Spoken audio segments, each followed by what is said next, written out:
मी उद्धव साहेबांचा सच्चा शिवसैनिक आहे, त्यामुळे कोणीही माझ्यावर शंका घेण्याचे कुठलेही कारण नाही. मंडळी ऐकलत, हे आहेत कृष्णा नागेश पाटील आष्टीकर. एकीकडे राज्यात ऑपरेशन टायगरची चर्चा सुरू आहे.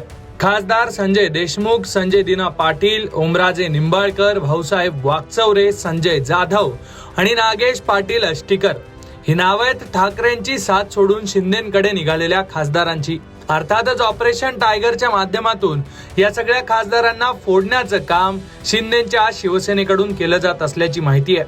पण आता यातले नागेश पाटील आष्टीकर एका वेगळ्या गोष्टीमुळे चर्चेत आलेत. हो, कारण त्यांचा मुलगा कृष्णा पाटील आष्टीकर यानं वेगळी भूमिका घेतल्याचं पाहायला मिळतंय. कृष्णा पाटील यांनी नेमकी काय भूमिका घेतलीये आणि त्याचे काय अर्थ होतात सविस्तर समजून घेऊ. घडलं असं की गेल्या 2 ते 3 आठवड्यांपासून महाराष्ट्रात आणि दिल्लीत हालचाली वाढल्यात आणि ऑपरेशन टायगरची चर्चा पुन्हा एकदा सुरू झाली. शिंदेच्या शिवसेनेचे आमदार कृपाल तुमाणेंनी याबद्दल स्पष्टच माहिती दिली आणि सांगितलं की पेशंट रेडी आहे, ऑपरेशन थिएटर रेडी आहे, फक्त मुख्य सर्जन एकनाथ शिंदेच्या इशाऱ्याची वाट पाहतोय.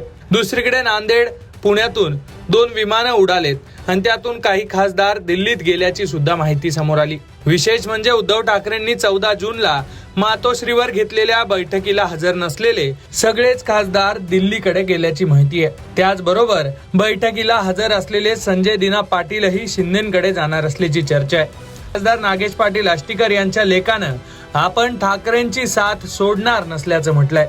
विशेष म्हणजे कृष्णा नागेश पाटील आष्टीकर हे महाविकास आघाडीचे विधान परिषद निवडणुकांचे अधिकृत उमेदवार आहे. त्यामुळे त्यांनी घेतलेल्या या भूमिकेची चांगलीच चर्चा होते. ते नेमकं काय म्हणालेत ऐका. नमस्कार, जय महाराष्ट्र. मी कृष्णा नागेश पाटील, नांदेड स्थानिक प्राधिकरण मतदारसंघाचा महाविकास आघाडीचा पुरस्कृत उमेदवार.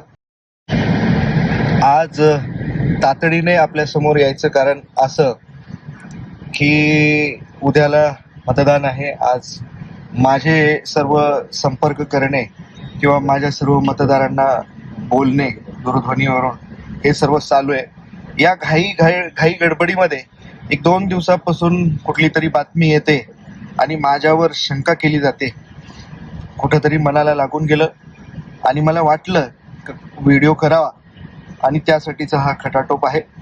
मी आज माझ्या भूमिकेतून स्पष्ट करू इच्छितो की मी कालही आघाडीचा होतो, मी आजही आघाडीचा आहे आणि मी उद्याही आघाडीचाच राहणार आहे. मी उद्धव साहेबांचा सच्चा शिवसैनिक आहे, त्यामुळे कोणीही माझ्यावर शंका घेण्याचे कुठलेही कारण नाही. मी कालही रिंगणामध्ये पाय खोवून तयार होतो, मी आजही रिंगणामध्ये पाय खोवून तयार आहे. विरोधकांना किंवा समोरच्यांना आवाहन पेलावत नाहीये, त्यासाठीचा हा खटाटोप असावा असं मला वाटतं. आणि यावरचा कुठलाही केविलवाणा प्रयत्न असू शकत नाही का माझ्याबद्दल काही जणांनी पोस्ट टाकली आहे का आता हे कुठल्या तरी पक्षात जाणार आणि तिकडे जाऊन ह्या लोकांनी आम्हाला शरण आलेत वगैरे. तर मैदान मारणारा गडी आहे, मैदान सोडून पळून जाणारा गडी नाही. त्यामुळे वेळी सावध व्हा.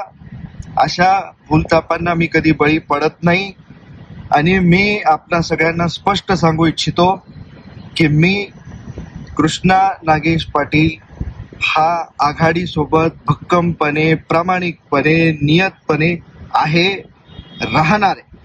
जय हिंद, जय महाराष्ट्र. एकूणच राज्यात विधान परिषदेच्या निवडणुकांच्या मध्येच पुन्हा एकदा शिवसेना फुटणार असल्याचं चित्र आहे. येत्या 18 जूनला विधान परिषद निवडणुकांचं मतदान आहे.